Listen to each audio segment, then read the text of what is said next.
Hi everyone, welcome back to my channel. We are here with the end of year book haul. I say this every time I do a book haul. I am mainly a Kindle reader, but I have managed to amass a whole pile of books. It was my birthday in November, as well as me just having this crippling psychological urge to own and complete series, even though I've only read the first book. So we'll get on with those books first. If you watched my last book haul, it shouldn't be a surprise what they are.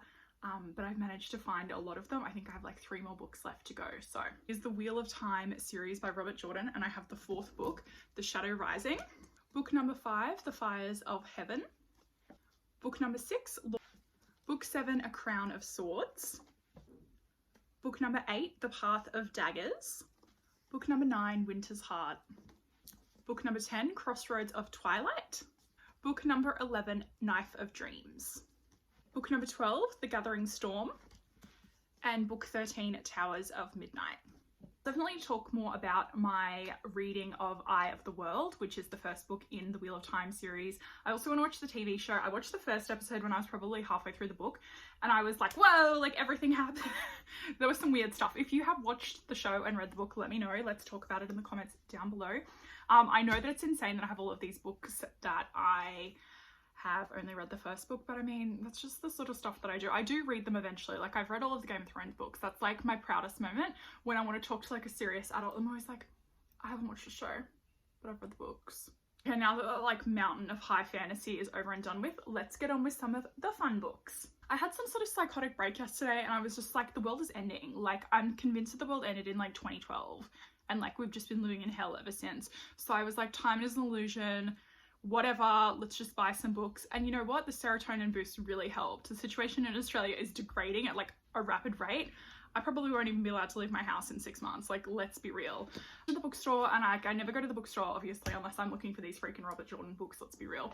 And then I saw this Holly Black box. So it is the Air trilogy. Is that what it's called? That's surely not what it's called. Where have I been? I've read all of these books, and I feel like that's just something that I've never heard before.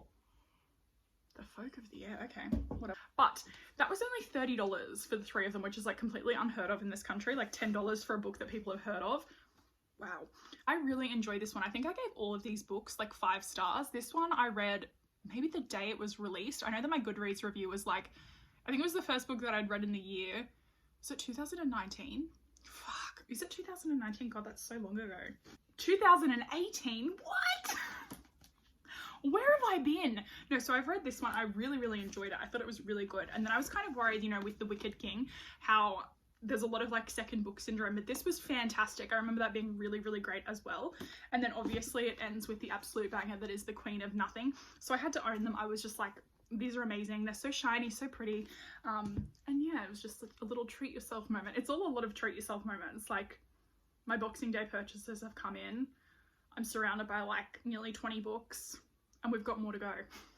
This book doesn't have the best reviews, and I know that one of my really good friend Kate is going to kill me because she has like a nemesis in Danielle Page. It's completely one-sided, of course. Kate is an Aries, yes, I can confirm that. But this is The Ravens. So this is by Cass Morgan and Danielle Page. This is the ultra-exclusive Kappa Rho New. The Ravens seem like typical sorority girls, ambitious, beautiful, and smart. They're the most powerful girls on Westerly College's Savannah, Georgia campus.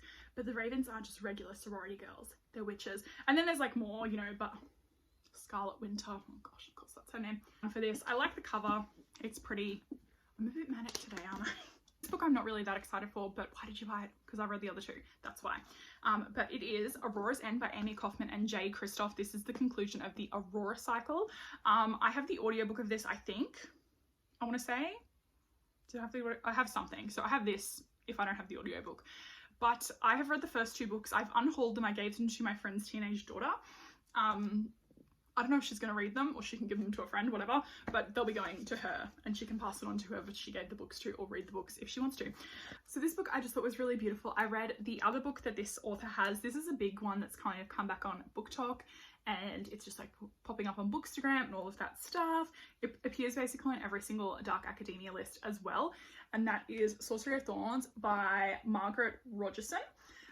So I really liked The Enchantment of Ravens. So the last 2 books that I have are just some typical sort of romance books, and they are pretty popular at the moment, so I'm sure that you've seen them a million times in book hauls. But I've got The Hating Game by Sally Thorne. I haven't watched the movie. from what I understand, this is kind of like an enemies to lovers office romance. Lucy Hale's in the movie. I don't know who the guy was. In my mind, it was going to be the guy who was like, what is he, like the cousin of the Arrow? What is it? It's like generic man who has shoulders. Do you know what I mean? Like, I thought it was going to be that guy, but it wasn't that guy. So then I was like, why would I watch a movie? Because I can't even remember that guy's name. What's his name? Robbie Amell. Yeah, so he's not in this. What was the point of that? So I was like, I'll read the book. I think that was a fan cast. Obviously it was some sort of like fever-induced delirium that like I don't get to be excited by. Of course, The Love Hypothesis. I'm going to be buddy reading this with my really good friend Jem in January. Jem is doing basically like a rebirth on her Read with Jem account. I'm going to link her down below. And I'm also bullying her to be making videos. I'm pretty sure that she's vlogging at the moment, which is really exciting because us girls in the book club were like, you have to read Flock by Kate Stewart. She nearly DNF'd it. We're not going to say bully Jem, but Jem was almost wrong and I was going to be able to hold that against her for the rest of her days. Guys, this is actually the most insane video. I had full intentions of filming my November wrap up and then I just got waylaid, sidetracked, the kids were on school holidays, then it was Christmas and now it's like 2 days until the new year. I've got 2 more books that I want to finish, but I'm coming back. I'm going to hit this hard. I'm really excited to be making videos. I miss you guys so much. I also want to kind of like rearrange my shelves. I've got all of these new books to find homes for them, and I'm also thinking, does anyone still like to see TBR videos? Because usually I'm a mood reader, but at the moment I've had like a couple of buddy reads coming up. I've got a few bits and bobs that I sort of want to get happening, especially with the Robert Jordan books. I want to be aiming to read one of those a month. The last one took me like a month and a half to read, mainly because I was just reading other better things, but I will talk about those in my wrap up, which will probably be up in the next couple of days if you're watching this the day that it goes live. Now I have to have the mammoth task of editing this video and looking back to myself being like, Michaela, maybe you shouldn't have had 5 coffees before midday. That could have been a thought. So much for watching. I hope that you're having a wonderful day wherever you are in the world. Lots of love, hugs and kisses. Bye.